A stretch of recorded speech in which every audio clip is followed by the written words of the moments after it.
کا ذکر ہے۔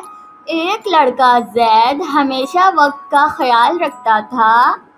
وہ وقت پر اسکول پہنچتا، ہوم ورک مکمل کرتا اور کلاس میں توجہ دیتا۔ ایک دن زید کے دوست علی نے دیر سے اسکول پہنچا اور کلاس کے دوران اس کو تنگ کیا۔